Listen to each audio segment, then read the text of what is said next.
All right, welcome everybody. Sean Reynolds and Ken Weeb here from Sportsnet. The comments already pouring in. This one, Marshall Patterson said a couple of minutes ago, it's almost that time for Kenny and Rennie. Well, you're right. It is time for Kenny and Rennie. People were worried that there was no Kenny going to be here, and they were worried that there was no Rennie. We're a couple minutes off, people. Keep in mind, we're trying to hold down regular jobs and do this at the same time. But we really, really appreciate the shout-outs that we get from the Illegal Curve boys, sending people in our direction. We saw that tweet just before this. They wrapped up and tried to send people in our direction. If you caught both, really appreciate that. And hopefully we can continue going with what the Illegal Curve boys had going on. Great show from them. Kenny, initial thoughts on the game? Well, I do think I may have called part of this one here, Sean, but we don't. We don't. Hey, you got the last one. I got this one, but couple of things. Whoa! Hold on a sec. We may need the audience to weigh in on this because I called for a 4-1 victory. Easy now. You called for a 2-0 victory. We're talking shutouts here. Shutouts. Come on now. Okay, hold on a second. You got the score differential, yeah. But I think calling a shutout should be worth 2 points, basically. Well, okay, hold on. Let's ask the audience. They can weigh in. Exactly. So Let's go. Before the game, we do an Instagram live, and we end it by making a prediction of who's going to win the game or not. And this matters, people, because at the end of the season, whoever wins in this regard is the loser is going to have to do something. We haven't figured it out yet. We're going to come up with something. But I called a 4-1 Jets victory. Ken called a 2-0 Jets victory. So Ken got the shutout. Give him that. But I got the Jets score right, and I got the score discrepancy. I was closer with it. So all right. I think it's way more impressive to call a shutout than it is to a 3-goal margin, but I will give you that also. It is impressive. You don't have to give it to me. I'll pour through the comments. We'll let the fans decide. The viewers can decide what's happening here. But yeah, Jack Bauer give the people what they want. Shutouts rule. He says, "Come on, people! I need to don't let Jack Bauer ruin this for me, everybody." Okay, let's. Here's another one. Give it to okay. Let's get to the game. Let's get to the game here. Also, what we talked about, Sean, before the game about the first line, they answered the challenge. I think I might have had that one also. So impressive showing. I mean, yes, of course, there were a couple pucks off the post, but I think this was very important for Connor Hellebuck. I think he was quick to just say it. It meant a lot for him confidence-wise. I mean, we talked about it before the game. 8 in a row with 3 or more. Again, I don't think there were. You'd have to look really hard to find a weak goal in that stretch, but it's just an abnormal number for a guy like Hellebuck to be giving up. So I think mentally, even knowing how well he played in those games against Toronto, I think this is a big boost for his confidence. And I think it's important for the team to play that kind of way in front of him. Honestly, when I thought it was going to be a shutout for Hellebuck today, I thought it would be like a 30-32 save shutout, not a 22 save shutout. Where the Jets were very solid defensively. So impressive on a lot of levels. That third line also, Sean, you asked Paul Maurice about them. And last game we talked a lot about the Pierre-Luc Dubois line. What an impressive showing by Adam Lowry, Andrew Kopp, and Mason Appleton. Just an outstanding effort.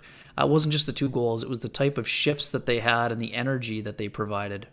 Well, you know what? If you aren't checking out our pregame Instagrams, you should, because we've got some good stuff going on there. And one of the things that we actually addressed beforehand, and you touched on it, I asked the question, was about that third line. I expected a bounce-back game. Like, I think what happens when they go and they play those Edmonton Oilers, that line has their hands full. Now, they do great work, and they usually draw Leon Draisaitl as a shutdown, and I think they do a very, very good job against him. I just don't think there's any room for them to turn around and affect the game the way that they can, the way they did in that Toronto Maple Leafs series. What were your thoughts on them and the way that they were able to not just put up the goals, but kind of just grind all? The one of the most impressive things, never mind the goals, was it's the third period. They're up 3-0. Vancouver's trying to get back into the game, and they just went out shift after shift and took it down in the offensive zone and just pushed them around and wasted the clock. I thought it was a phenomenal effort on their part.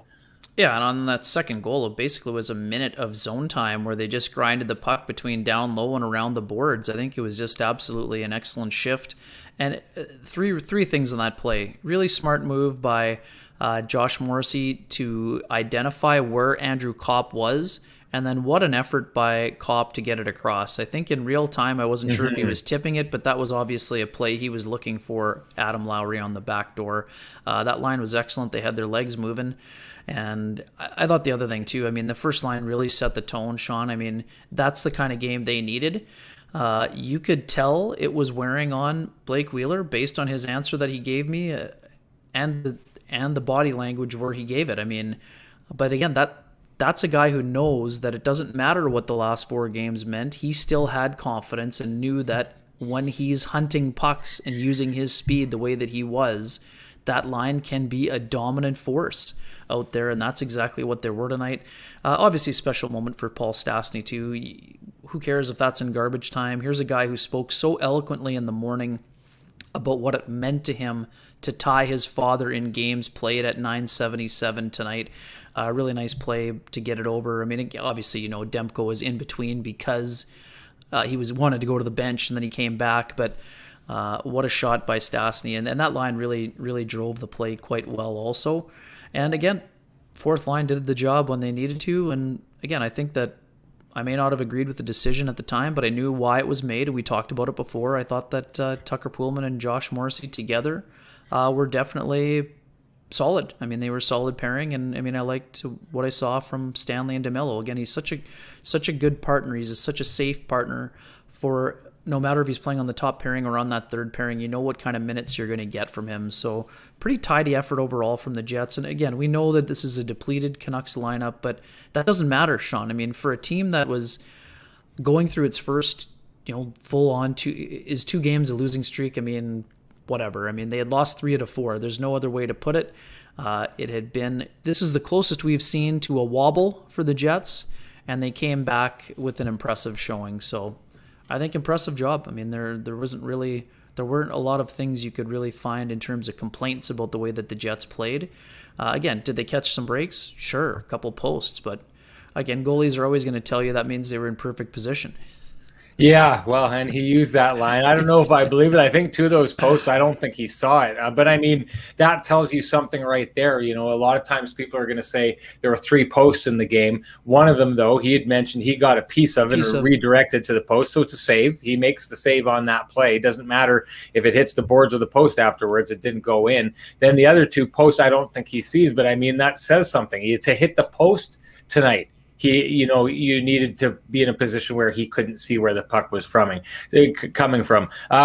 Your take on his humorous take afterwards. It sounds like everyone out there, if you didn't hear the post-game comments for the Jets, he was bragging about his puck movement skills after he fell flat on his face in the back there. Kind of a moment of levity for him, Ken? Yeah, absolutely. And that's not uncommon for Connor Hellebuck. Obviously, he's happier after a shutout than after some of the other times we've seen him out on the Zoom. But good on him for making light of himself.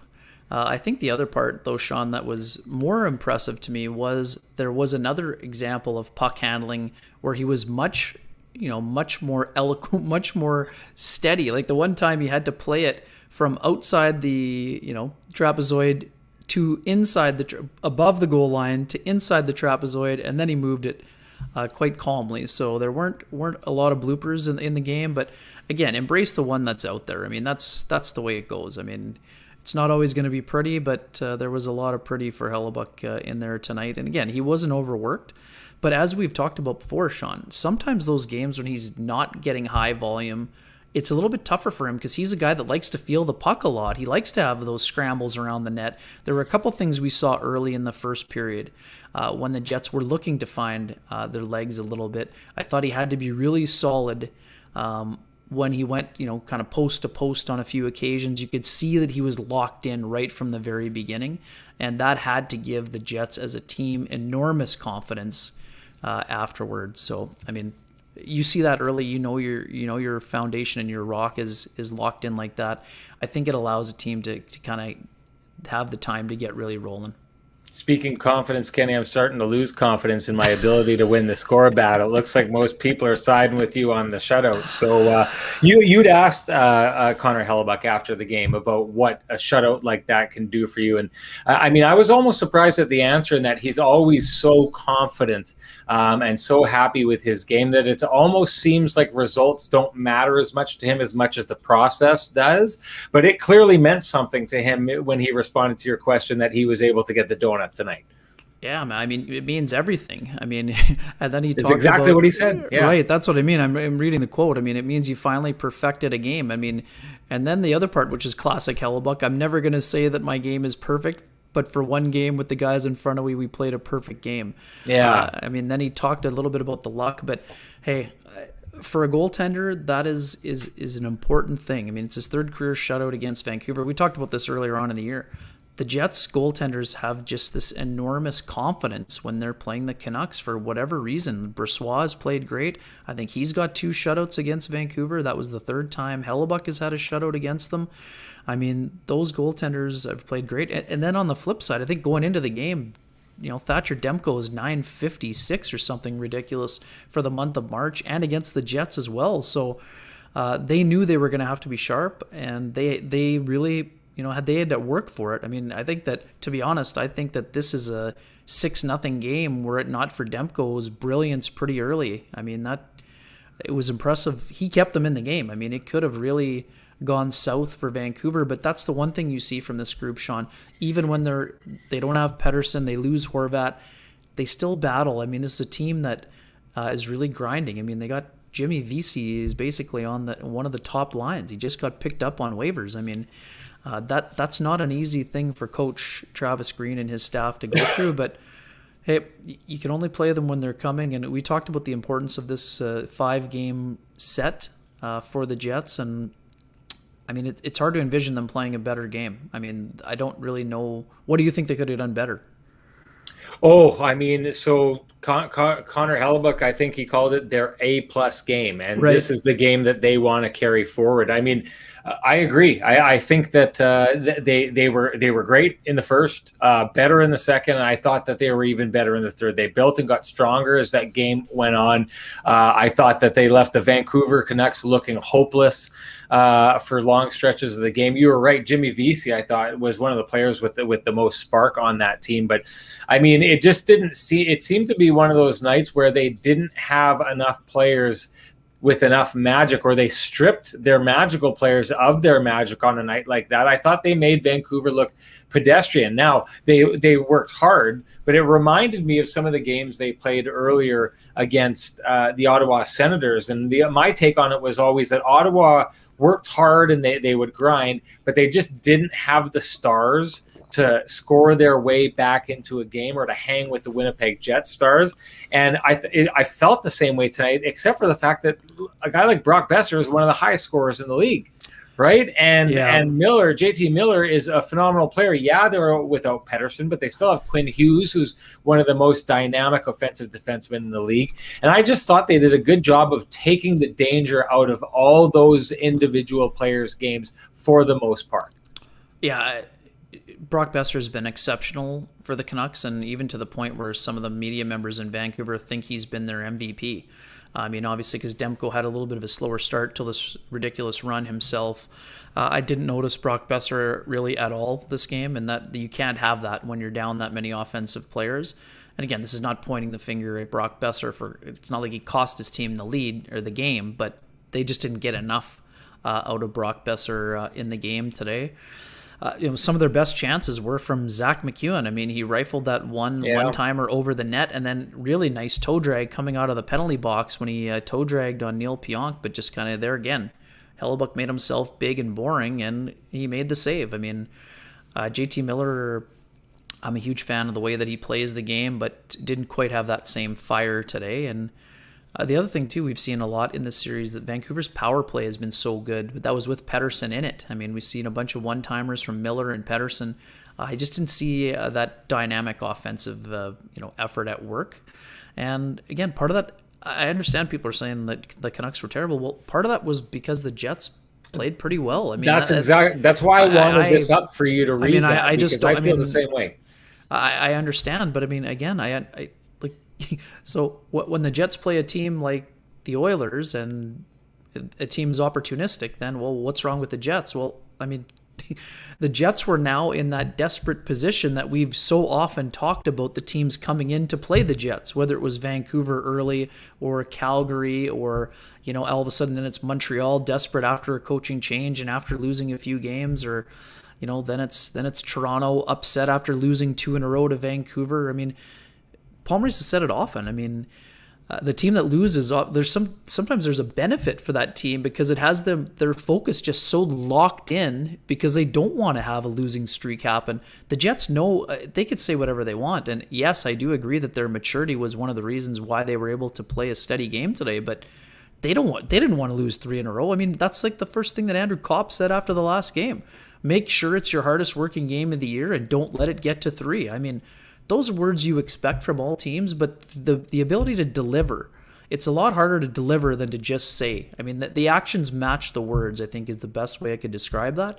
And if you're a member of the Jets, you have to feel great about that effort because, like we said, it was the first time this year things were a little bit wobbly. That's not to say they haven't had some efforts that they didn't like before, but this was one of the, I mean, if you look at this game and the game against Vancouver, those are 2 of the best games of the year that the Jets have played. And I mean, there's just no disputing that. Yeah, I'm not going to say that that was the Vancouver Canucks' best effort, but No. I do think that there was effort there. I don't think that was a mail-in game. I thought that they were playing well, and I thought that 4th goal was a real kind of microcosm of the game. I mean, Blake Wheeler battles for the puck. Brock Besser is able to get it away from him and kind of retreat away. He's got to retreat away from where Blake Wheeler is, and who's waiting for him right there is Mark Scheifele. Strips him of the puck, goes in on the 2-on-1, and they get that goal. It tells me a bunch of things. It tells me, one, that the Stars, they were playing their stars tight and well, not giving them space. That's what every time you ask a player, how do you limit Connor McDavid? How do you limit Austin Matthews? The answer comes back the same every single time. Limit their time and space. I thought the Jets did that. I thought that play was a perfect example of it. And I thought it was a perfect example of the Jets starting this game and carrying it right to the last whistle. They talked a lot earlier in the season about getting that full 60 effort. Well, that was the Winnipeg Jets' full 60 effort, I thought, on full display. Right, and here this comment from Mark. I mean, you talk about effort. Here is another great example, a shining example of a young player building confidence. Logan Stanley realizes he's probably a step behind, but guess what else he realizes? That at 6 foot, 6'7" and change, when he's on skates, he's about a 7-footer. And when you think about how long his stick is, in his head, he immediately triggered that if I can dive, I can poke this puck out of harm's way, and it will not be a breakaway. It will go to my defense partner. Right. I think that was just outstanding understanding of the game. I mean, I really thought that was a smart play for a young player. Again, Logan Stanley doing a great job of getting his shots through again. I understand the ice time. People want to see more, but just give the guy time. He's getting settled in really well, and I really liked a lot of what I've seen. And you noticed a few times he's trying to be assertive in terms of the physical game, and he made one exit to the middle where he looked to the wall and just rifled a pass to the middle. And that's the one thing people weren't sure about that part of Logan Stanley's game. Yes, people were talking about the feet. Would his feet be able to keep up? I think he's been skating fine. I have not noticed an issue with his skating at all. He's worked incredibly hard at it. But his ability to make plays under duress and to have those clean exits at that size, I really think that he's just scratching the surface. I really think there's an impressive player there. I think he can grow into a really good shutdown defenseman, but he doesn't have to only be a shutdown defenseman because of his size. He's going to give you some offense as well because of his ability to shoot the puck and get those shots through. Stanley had a good game and a career-high time on ice, sniffing for his first goal. This from headshot 16. We talked about this and potentially the way that Paul Maurice juggled his... What do you need? I said Mark. It was Mac Richter. My apologies. Okay. We don't want to make people angry, Mac. I'm sorry about that. Yeah, good for him correcting you.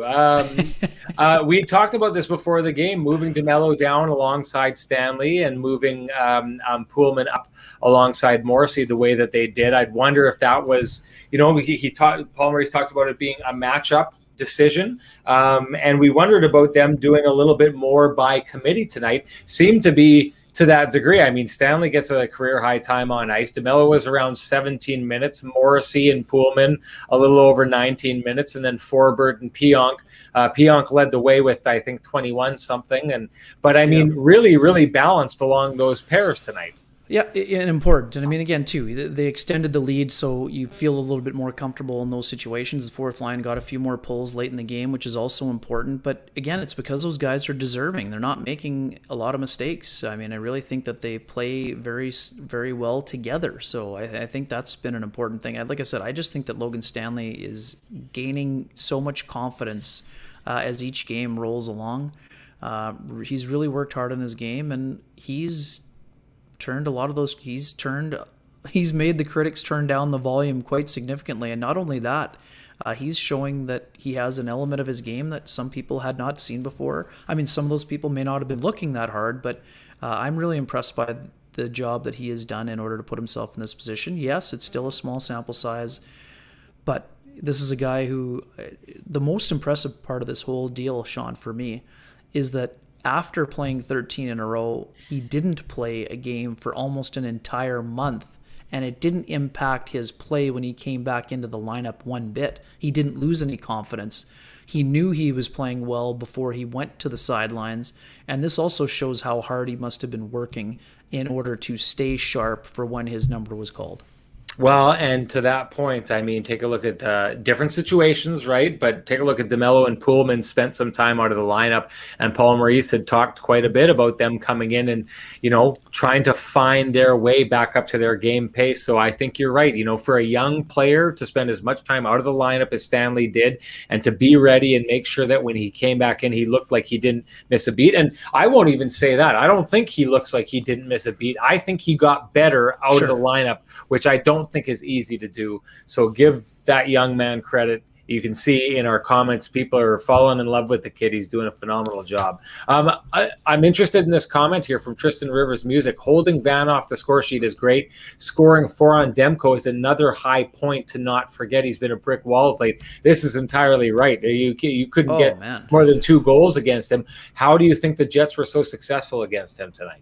Yeah, I mean, I just think that he was kind of under siege, for lack of a better term. But, I mean, again, one of them was obviously there was quite a bit of luck involved on the Stastny goal, on the Lowry goal. Yeah. But again, because it was a good net drive, I mean, that was the other part of it. I mean, the Jets had tons of chances. I mean, the play that Travis Hamonic made to break up the 2-on-0. Right. I don't think people realize how impressive that play was. Hamonic had to come from the full side on the right point. He got across the crease to get his stick on that shot by Kyle Connor. I understand some people wanted Ehlers to shoot it on the breakaway instead of the 2-on-0, but it's a goal. It's a goal if that play isn't made. You're right. Ehlers isn't expecting Hamonic to be able to catch those two guys given the speed that they had going on that attack. So, and again, there's one other thing I want to weigh in on.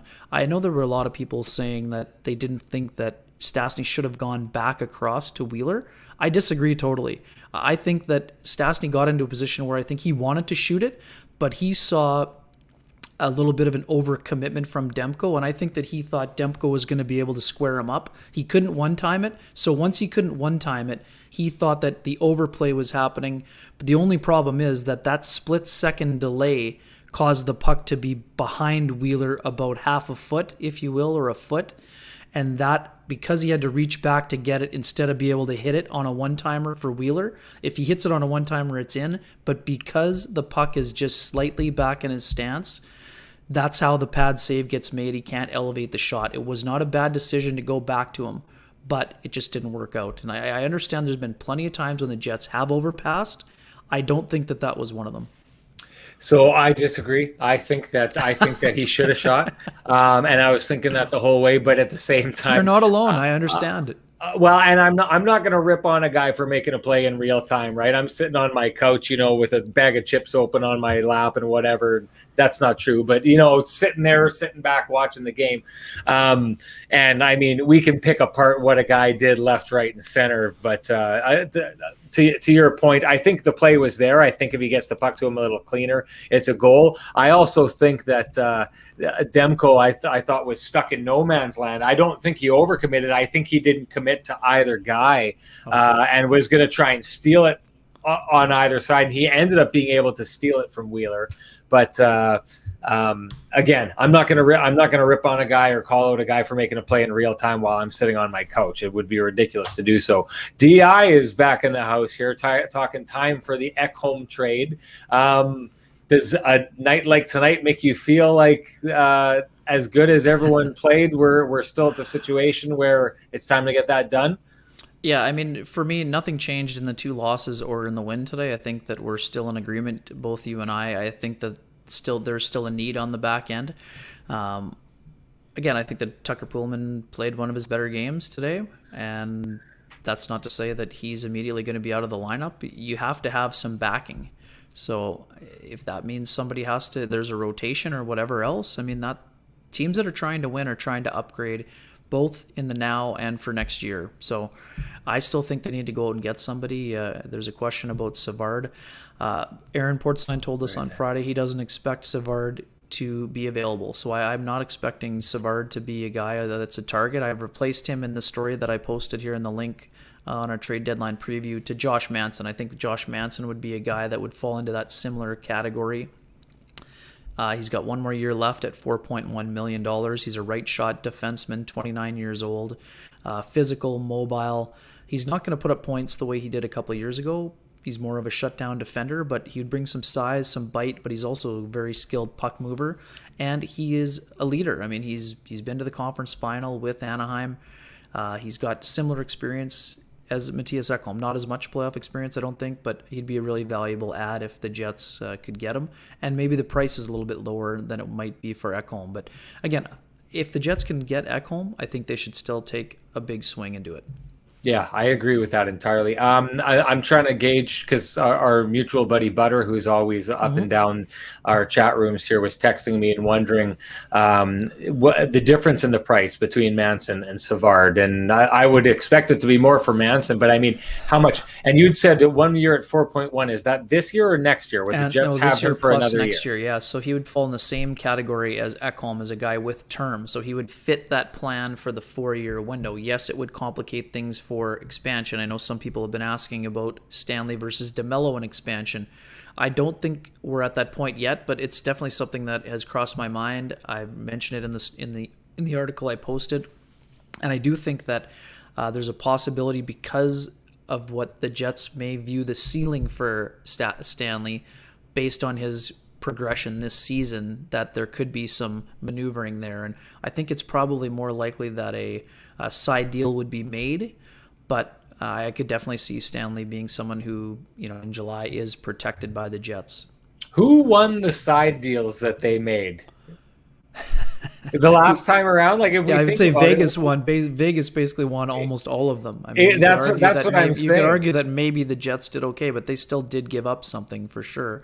Plus, I think there was also a third rounder in there as well for 2019. So, like, I thought the Jets got away they did pretty lightest, well. in Vegas, winning pretty much every one of those deals. I thought that they took the least amount of pounds off the Jets with that. But I mean, I'm actually fascinated by that expansion draft this time around. And if we're going to see many of those, and John Shannon, I was on the CJOB show with him about a week ago, and he'd said this, having conversations with general managers, that a lot of them realize afterwards it's just one guy, right? Like Shea Theodore, who we're talking about being in the lineup for Team Canada the next time we're having a best on best tournament, is with the Vegas Golden Knights because Anaheim made a side deal to try and hold on to Josh Manson. And I think Josh Manson's a great player. I think he'd be phenomenal with the Winnipeg Jets. I agree with you wholeheartedly in your article that he would fit a need and be very good on that team. But he's not Shea Theodore. So I wonder how many how many general managers will be shying away from doing this side deal and saying, you know what, let's just take our medicine and move on? I mean, that it's a smart strategy, but it's easy to talk yourself into something if you're a general manager, fearing what you might lose. I mean, again, with the benefit of hindsight, all of those general managers should have learned probably something from the process itself. And I'm sure a lot of them did, but some of them don't have jobs anymore. I mean, to be quite frank, they may not have gotten fired initially or immediately, but those decisions cost some of the general managers their jobs ultimately. I'm thinking specifically probably when it comes to someone like Dale Talon. I mean, losing Riley Smith and Jonathan Marchessault and protecting Alex Petrovic is something that, certainly didn't help his cause. But again, a lot of those teams made tough deals. Yeah, hey, but I mean, again, it's that the whole thing about the projection, Sean, is tough. I mean, the Minnesota Wild protected an extra defenseman, but they lost Alex Tuck, right? And I think they also lost Eric Haula. I mean, Haula scored 20 plus goals for Vegas that year, and now now Tuck is having a great season. I mean, like you said, the smart play is to not overthink it or overcomplicate it. You're losing a good player, but don't lose two, or don't lose a secondary asset to protect what's maybe not a sure thing. Yeah, and back to the Jets, I wonder if the Jets were able to get away with losing as little as they did to Vegas, because the player that they would have targeted, who I think we all expected it to be Toby Enstrom, there was probably a feeling that Toby Enstrom wasn't going to stick around that long. And so maybe they didn't need to give up, or the Jets didn't need to give up that much, because Vegas may have not felt like they would have been gaining that much for that long if they were going to bring in that player. The Jets needed him for that year, the 2018 run, but excellent. But yeah, it seems like that's why they got away with that one. I wanted to bring this comment back up, Ken, just because it's okay. There are a couple of things I wanted to talk about. I did want to talk about the second line, because while they didn't make an impact necessarily on the score sheet, I thought they were dangerous all night. Yeah, both Nikolai Ehlers and Kyle Connor, and I thought that, again, Pierre-Luc Dubois making a lot of great plays along the boards. I think the one thing that you and I talked about a lot here, I think that right now Dubois is deferring a little bit, maybe a little bit too much to his line mates, because he knows how much they like to shoot. I think that Dubois has a shooting element that once those guys fully click, I think there's been a lot of chemistry there for sure. But I think he can become more of a weapon because he can shoot it and skate as well. But yeah, I mean, Nikolai Ehlers was flying around, all kinds of entries, but a bunch of stop and goes and creating. Oh, when he picked that puck off the boards into the middle, did you see that? It was like, what just happened here? The acceleration, man, the acceleration is just so impressive. I mean, man, he's just playing at a level that is lights out. And yes, I understand he's been an analytics darling for years, and I know that he's been a key contributor. This isn't a new development for people who follow the Jets. It's more of a new development for people nationally or people that haven't had him under the spotlight. But he has elevated his game in the last 2 years. There's no doubt about that at all. He's going to the harder areas.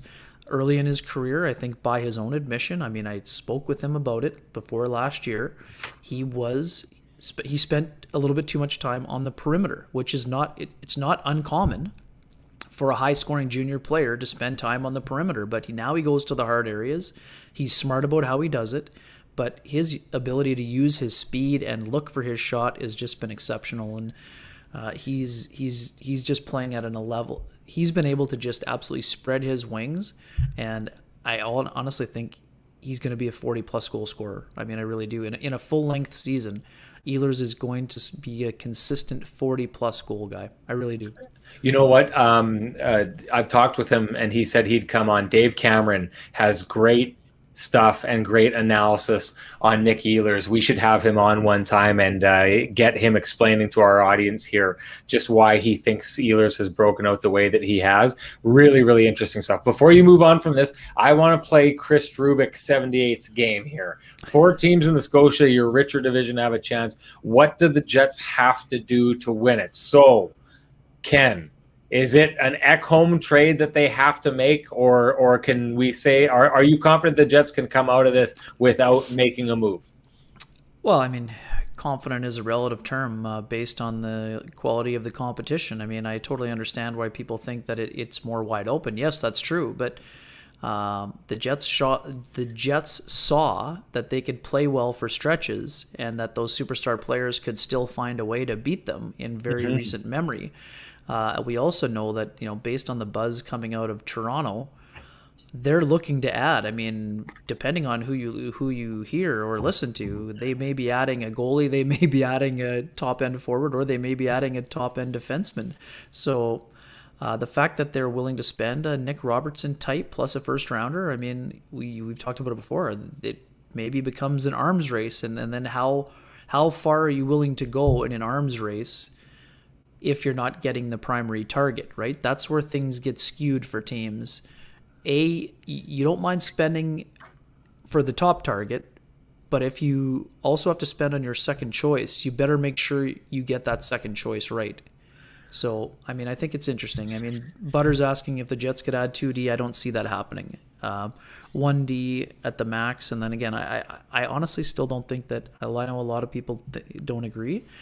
I still don't think that you should be closing the door on Ville Heinola. There's still 24 games left in this season. So I think we'll see him. How much will we see him? And will he play enough to get into the playoff rotation? That I'm not suggesting that. I'm just saying careful in saying if he didn't play tonight, there's no chance. I mean, the Jets are in their busiest stretch. They're not practicing. So no one should be surprised that after the other night that Heinola didn't play. I know a lot of people thought he might. Jets didn't practice yesterday. All you'd be having is a morning skate to try to jump in. Paul Maurice believes in his group. That's not to say he won't end up believing in Heinola. I think he will. I think he already likes a lot of what's in his game. But let's just let this develop a little bit further here. I think personally, I mean, I can see a path for the Jets regardless out of this division. Yeah. I mean, I think what we've seen from them right now, and the one thing that I think about the Leafs is, I don't know that there is someone that they can go out on the back end or front end, even if they get someone really, really good, that I really feel. What if they get Ekholm? What if the Leafs got Ekholm? Yeah, honestly, I don't think it makes that much of a difference. Really? I don't know. I think they're already doing fairly well on their defense. I think Brody takes care of a lot of ice. Muzzin does the same. I don't know if he's that much of a difference maker for them. I think where they need the difference maker is in net. And maybe they're getting that out of Jack Campbell right now. We'll see if that's going to continue or not. But I mean, if I were them, that is the spot that I think needs to be addressed. But who are you going to get? I mean, other than Darcy Kemper, exactly tossed around, and Kemper's hurt. I mean, you're really rolling the dice. Right exactly. I don't necessarily think. I know they're doing that, but at this stage, I think when it comes to Toronto, especially if they're willing to take and move Nick Robertson in a first, I think they're just making moves to make moves, right? But if for them, it may be worth it because they're a team that seems to find a way to have the assets to go get what they need, and they can add guys through free agency. So they can lose draft picks and prospects in a way that the Winnipeg Jets can't. So if maybe what they're doing it simply just to keep Ekholm away from the Jets. They're pulling a Vegas as they did with Derek Brassard. Maybe that's what they're doing, and they feel like that they can move those resources for that. For the Jets, like I said, I can see a path to them winning even without addressing the issues.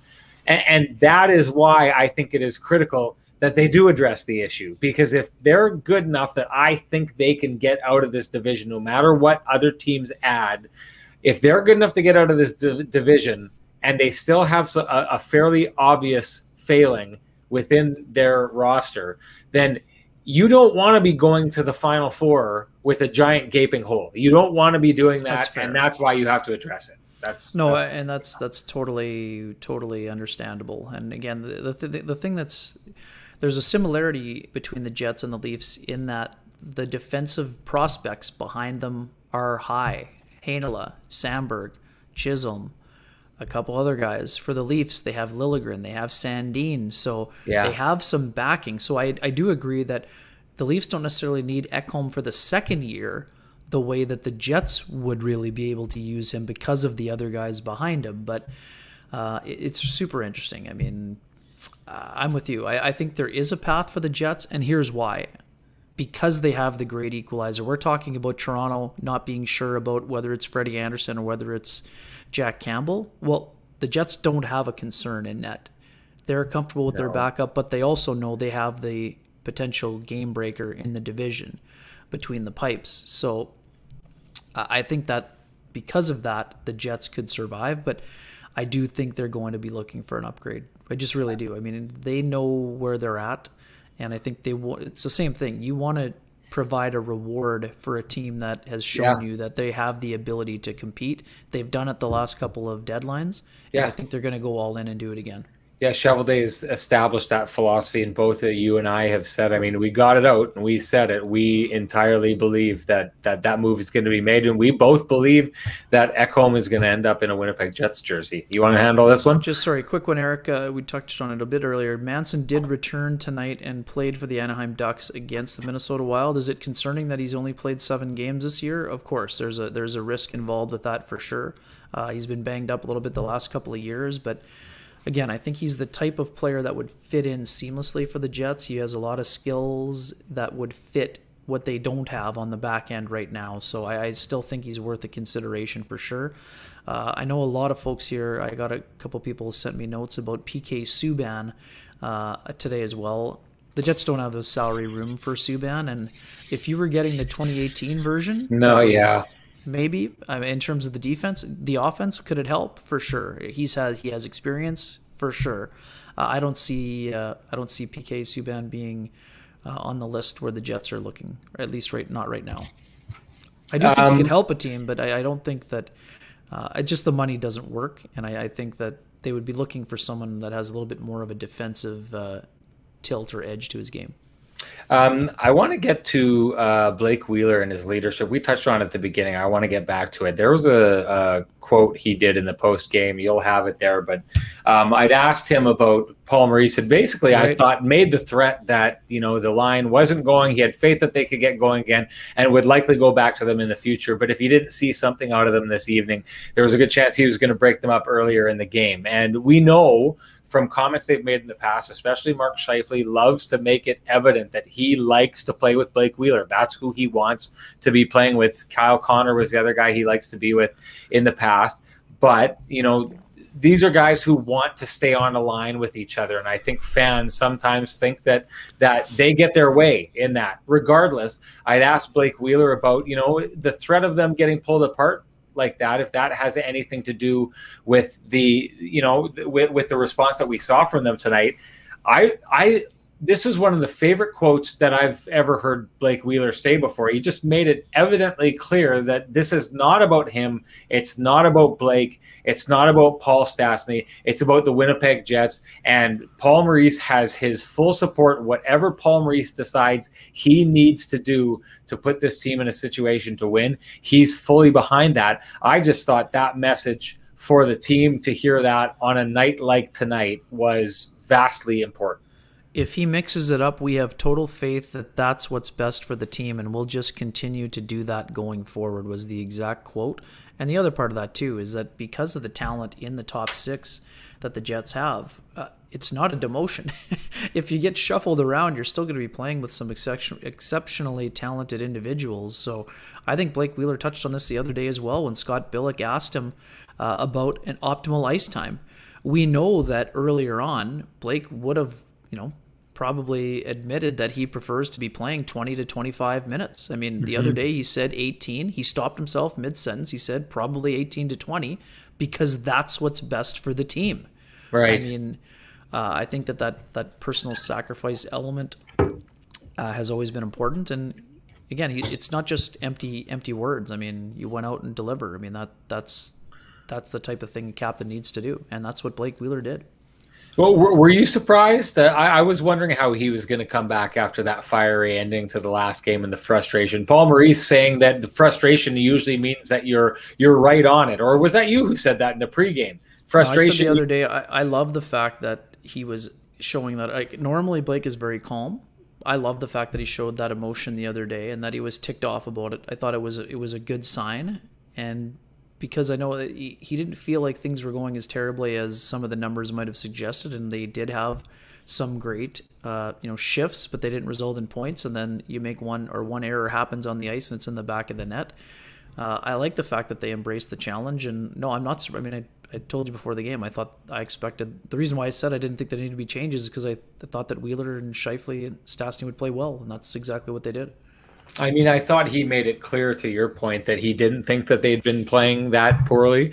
I don't know. I don't know if I agreed with that. I mean, I didn't love their game against the Oilers. I didn't love their game against Toronto, and I didn't love it against Montreal. I thought that they'd been having problems, but I mean, let's bring this back and let's spend some more time talking about Paul Stastny before we get to the how special this night was to him, and you touched on it before. But the one thing, it's like money in the bank for me. He came out beforehand and says, I asked him outright, how do you think your line's been playing? How have you been doing? And he chuckled and said, well, if you're talking about plus minus, it hasn't been too good. But I actually think that we're not that far off, and we're right close, and we're knocking on the door.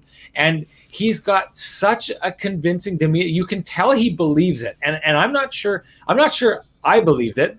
I thought that what he was saying wasn't necessarily true, but he clearly believed it. And that belief that he had on that line, I mean, is anyone delivering? It's almost like the Mark Messier, we're going to win tomorrow night. Like, he is so convincing when he says that things are going to turn around. And every time he does it, they do. They turn it around the very next game. And today was another example of that. Paul's a great example of what you remember when Pierre-Luc Dubois, this again, I don't want to turn this into a numbers argument or an analytics argument, but Paul Stastny is exactly what Pierre-Luc Dubois was talking about, that there are certain things in the game you cannot measure with a formula. Paul Stastny brings that, he has ability. We know that. He has that confidence that I would almost say borders on aura, Sean.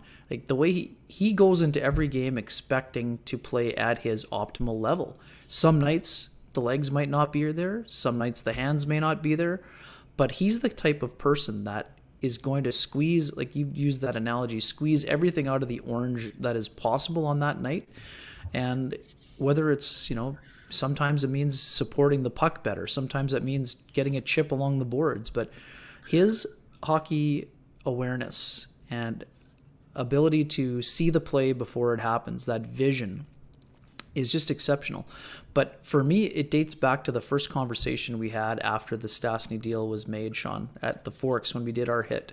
Mm-hmm. His ability to connect with all players, not just the players in the star core group, but his ability to connect with player 25 and 26 and 27 on the roster is so important.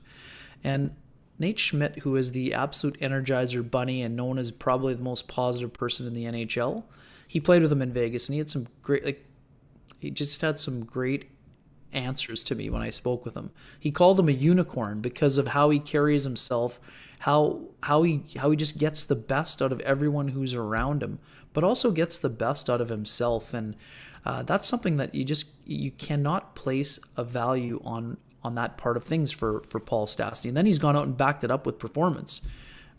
Double digits in goals already. I mean, so impressive. But he's so versatile.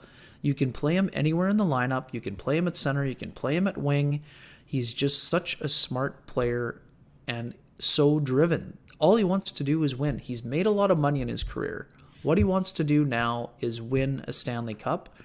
And if that means talking hockey with a player who loves talking hockey, he'd love to do it. If that means talking about business, he's happy to do that too. I really feel like in a year where we talked a little bit on the pregame show about the emotional toll that the season can take on a few guys.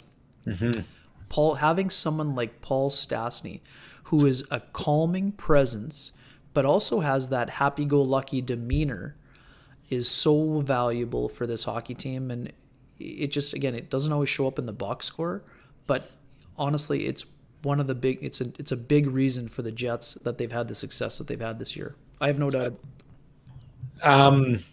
This team, the 2018 run, all kinds of belief, probably felt like Vegas lucked out in that series or kind of caught them maybe not looking. And, I think I do believe that the Jets, from the conversations I've had with them, felt like they deserved a better fate coming out of that. Then the next year happens. They start off super hot. Things fall apart. They still almost knock off the eventual Stanley Cup champions. But things went wrong. Just before we get to that, things went wrong. Actually, no. Here, go to that, and I'll come it's back okay. to It this, just okay? It was just reinforcing what we were talking about, and that's Well, yeah. But I mean, there's reason for this team to not believe in the process, right? They were supposed to be the next big team. And 2018 was supposed to be just the start. 2019 was supposed to be better, and it was supposed to get better from there. They were young, they were talented. So this team had every reason at points to not believe or to doubt the process. But I have thought that even last year when things were falling apart, they lost 5 straight games going into their break. They came out of that phenomenally.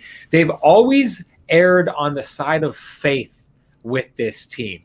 Why do you think that is? Is it Paul Maurice? Is it Blake Wheeler? Is it a mixture of them? Why has this team been able to kind of shut out the negativity and focus on the positivity? And I would argue a guy like Stastny just adds to that. But why have they always been able to have such strong faith when maybe the results haven't been there? Yeah, I mean, I just think that they saw it on display. And I think the one thing that, we always, people that have been around following the team and also fans, I think that the thing that often gets forgotten about that 2018 run is that team had almost zero playoff experience. Right. Yes, in 2015, a few members of the core were part of that sweep to Anaheim, where they actually played well, but were ahead in I think 3 of the 4 games and didn't win any of them. Yeah. And had that disappointment. But they saw what they could be. But the one thing was, with zero playoff or with almost no experience, it was going to be incredibly hard for the Jets to go from 0 franchise playoff wins to 16, which is what it was going to take to win the Stanley Cup. And I think the other part, Sean, they got 9 out of 16, and they knew how incredibly difficult it was just to get 9. And then what that saw later was that was reinforced when they were beaten in 6 by the Blues and beaten in 4 out of 5 by the Flames. But they still knew that they had the horses to get the job done. And I think Stastny's another great example. Paul Stastny was in St. Louis during that window where they looked like they were going to be that next big team. They were going to be the team that beat Chicago, or they were going to be the team that beat LA. And then finally, when they broke through, they lost in Game 6 of the conference final to the San Jose Sharks. And I was there. I was in the building covering it for Post Media, Sean. Game 6, the place went absolutely bananas. The Sharks make the Stanley Cup final for the first time. But what happened to San Jose is that St. Louis was so physically imposing in that series that they had nothing left when they faced the Pittsburgh Penguins in the final. But I mean, that's the other part. So we talked about when Blake Wheeler came to Atlanta in that trade in 2011, he missed out on winning the Cup. So Paul Stastny, he was thrilled about accepting the trade to the Jets, and it worked out great for him. But he missed out 2 years later, or a year and a half later, the Blues are lifting the trophy, and he had done a lot of the legwork on that team. Yeah. So, and then again, Vegas has a good run again, but can't get over the top. So this is a guy who's been close, and every player in the Jets who went to the conference final feels like you're on the verge of getting back there, but you also know how hard that it is. And with the benefit of, we've often talked about this too. Look at the history. So many of those teams have to learn how to lose or rebound from losing before they really know how to win. And I think that it's taken a lot longer than Jets fans would have liked, but I think they're starting to figure that out. And I really do think that their blend of skill level and advancement and development plus the experience they had, including a lot of the heartache, is what could help them if they can get in and build some momentum in the playoffs. Just for my own interest, that year you're talking about that St. Louis loses in the conference finals to San Jose. Dallas takes a big chunk out of St. Louis in that playoff run, don't they? Take them to 7 and just absolutely grind the hell out of them and send them. It was an interesting Western Conference Oh style, man, yeah. just everyone wearing each other down. So St. Louis, I believe it was kids. So that's the same year that St. Louis beats Chicago in 7, right? In the first round. Both you and I believe, covered that series. I didn't have the Hawks that year. No. No, okay, different year then. Anyways, but I do believe that Dallas plays St. Louis in the second round and grinds them down over 7 games, and then St. Louis goes on and is supposed to be the team to win, and then it gets beat by San Jose, but grinds San Jose down and then sends them off to play the Pittsburgh Penguins, who are fast and had the Phil Kessel effect going on. And Sidney Crosby is Sidney Crosby, and they got good goaltending. It was just one of those situations, though, where I'm almost impressed at times when the Western Conference team comes out of it and can win it. Because when you play that style, and yes, we're going further and further away from that style over the last couple of years, but for a while there, especially in the mid 2000 teens, like if you could win that, Chicago comes out of the West and keeps winning it because they refused to play that style and just played so slick they wouldn't allow themselves to be worn down. Anyways, I'm going down a road here. I'm going to stay away from Memory it. lane, memory lane at its finest. Yeah, Stastny contract. Everyone's asking about it. We've talked about this, but let's go down that road again. What are we thinking is going to happen if the Jets try and keep him around? Yeah, I mean, I could easily see a 1-year deal happening. I don't know what the dollar value will be, Sean. I mean, that's the big question mark. We know it's going to be at a raise. I don't think it'll be at a Joe Thornton $700,000 level, but I think they could find a number that would be comfortable for both sides. I don't know if that's $2 million or whatever that number is, but because of what we've been talking about, Paul Stastny does enjoy it here. He's driven to win, and if he believes that the Jets are still, I mean, depending on what happens, we'll see, but I think he can still play a role.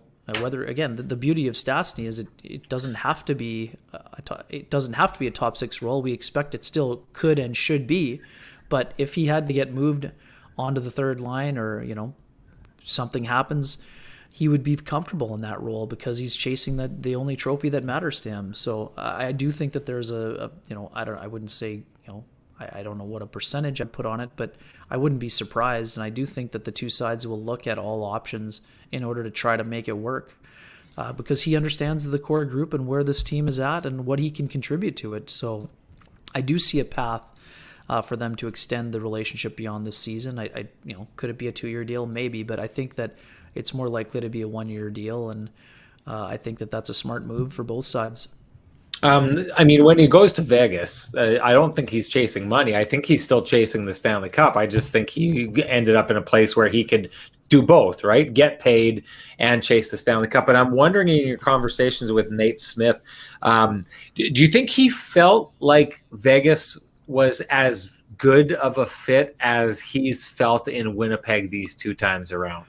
Yeah, we didn't really get into that. I mean, it's a tough thing for Nate too, because he found himself in the same position as Paul, where guys that committed to Vegas but got squeezed out because of the cap scenario and situation. So I do think it was a great fit. I mean, Paul was he's still a productive player in Vegas, so I don't think it was a matter of fit. It was just money. I mean, Vegas basically has Winnipeg or Cody Glass at a league minimum, or entry level contract versus $6.5 million. So they just had to they had to trim elsewhere because they have all that money invested between the pipes. So I mean, did it work out exactly the way that he thought? No, but this is the thing that I also feel is so important to remind people.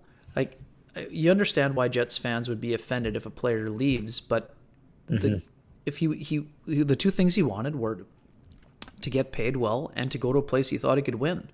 Jets fans in the course of that summer forgot that Vegas beat them in the conference final and were in the Stanley Cup final. So to think that he wasn't going to a place where he could win, it's not like he went and signed with the team that was 30th in the NHL.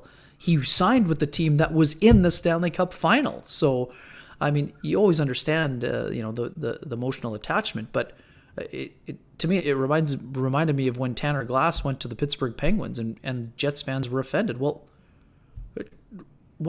of course a guy would think that he could win if he goes to a team that has Crosby and Malkin on it. I mean, that people want that. It's not a doesn't mean they don't like where they were. I mean, especially Tanner Glass. He's a Prairie guy. He loved it in Winnipeg, but he saw fit with a team that was established, and that's why he went there. Same for Stastny.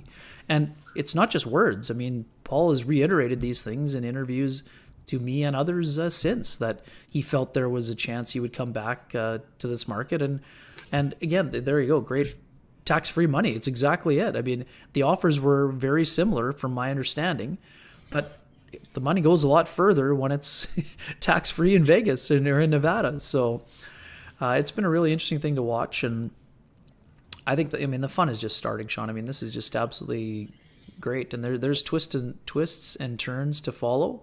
But one thing you can pretty much count on is the steadiness and the reliability of Paul Stastny.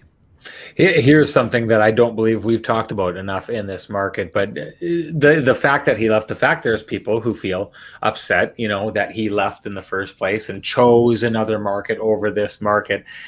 I don't think we talk enough about the fact that, like, one, you knew the team was just going to be happy to have him back, but the fan base, how well he's handled coming back into a market when there's a perception out there with some people that he chose to leave. And let's be honest, in Winnipeg, there's always that feeling of people not wanting to feel inferior and not Sure. wanting players to select another market over this for whatever those reasons are. But could you imagine a guy having handled his re-emergence in a market better than Paul Stastny has? Oh, I mean, it's just been exceptional. I mean, I'll tackle this answer right now, Paulo. I think it's fair for you to say that, but I would disagree, and I would actually disagree probably vehemently. I mean, Joe Thornton, do you think he's worth more than $700,000? Of course, but if you're chasing a Stanley Cup and you go to a place where you're comfortable, you can take less money because you've made a lifetime of money. I mean, that's why I say, is Paul Stastny worth more than $2 million to the Jets? Sure, and he might get more, but my point is he's not going to be getting $5 to $6.5 million. And I don't think. I mean, again, does that mean he's not worth it? No, but he's 35 years old, and he's in a place where he's comfortable and can contribute. So, I mean, maybe the number's 3 or whatever it is. I mean, that's what I say. It's impossible for me to predict because of a flat cap, and we know there are raises coming for Neil Pionk, and let's see what the trade deadline brings. If it brings a defenseman that's making $3.5 to $4 million, well, to me, it'll be the same. I mean, Paul Stastny knew it would be difficult for the Jets to re-sign him based on the guys that were needing to get paid.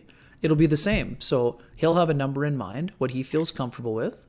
And again, I'm pretty comfortable saying that I'm not. Again, if a team in Colorado offers him more money, will he go there? Given his connection to the city from his time in Denver, of course that's a possibility. I mean, you wouldn't blame him for that. But I think the two sides will find a way to find an opportunity to extend the relationship for at least another year. And again, I don't know what the dollar value is, but I was just throwing that out there as an example. I don't think it will be $700,000, but I don't think it'll be $5 million. So I just said 2. I mean, maybe it's 3. I mean, there'll be a number where both sides are comfortable, and if they get outbid, that's life. I mean, the Jets will either raise the offer or they'll see the player move on. Well, I just wonder about being outbid because I'm starting to think now. You kind of answered the question with Colorado there because I think that's actually a really good fit. But I mean, I'm starting to think of the places that the Stanley Cup ready contenders that he could go to. I don't know how many of them are out there. The other point that I would make, I think, is just if the Jets can get to a place like some of these other teams where they've got those players playing for peanuts, but to bring so much, I mean, and allow that flexibility, that would change a lot. This could get to be a very dangerous team if you've got guys like that taking salary cuts to allow the team to round out the roster the way it needs to. That would be a game changer, in my opinion. Ken, do you have somewhere you want to go? Because we should probably get to shutting this down. No, it's maybe here. I mean, again, Perfetti is an excellent player, but again, it's important to keep the perspective here. This is a 19-year-old. There's no matter what he bulks up, he's going to be only playing somewhere in the vicinity of, maybe depending on what happens with the OHL, it's either 20 to 30 games at the Moose, and then whatever the season is. So based on the time, again, it was great for him to be able to participate in the World Junior. He's just lost a lot of development time. So I don't think that it's wise to expect Cole Perfetti to be NHL ready at 19 years old in the fall. Again, he's going to be an excellent player. He's a great prospect, and he's going to have a long career with the Jets, I would expect. But I don't think I think that only reiterates or reinforces our position that having Stastny for one more year is a perfect bridge to Perfetti. All right, people, if you didn't know this before, Kenny is a wind-up doll that just never shuts off, so I have to shut these things down. Otherwise, he can just keep going and going and going, and it's great. I wanted to get back to MC Stuttering Buddha. Just wanted to make sure you knew we're listening. I know I was calling you Mixed Stuttering Buddha. That didn't work before, but like you, I need to put my head on my pillow as well. And you know what, Sandy, always awesome to have you. Thanks for tuning in. And like she says, everyone, like, subscribe, tell everyone about this. We're having a blast. We're trying to beef up that YouTube channel of ours, which is the best place to get all of our content. So if you've been watching on Twitter, try and sneak over there and give us a subscribe and a follow so that we can get our stuff to you. And other than that, geez, a whole bunch of you stayed around really late. That means the world to us. That's why we keep going like this. But thank you so much for that. And we will see you I guess after, if you want to join us on our pregame Instagram, that's something that we'd love for you to come over and see. We have a lot of fun with that. And I think I'm going to have to give Ken the win for doing the shutout because none of you backed me. So whatever, I'll get over it. But yeah, come check that out. And other than that, we'll be doing this again post game on Wednesday. Thank you for joining us. We had a blast. Hope you did too.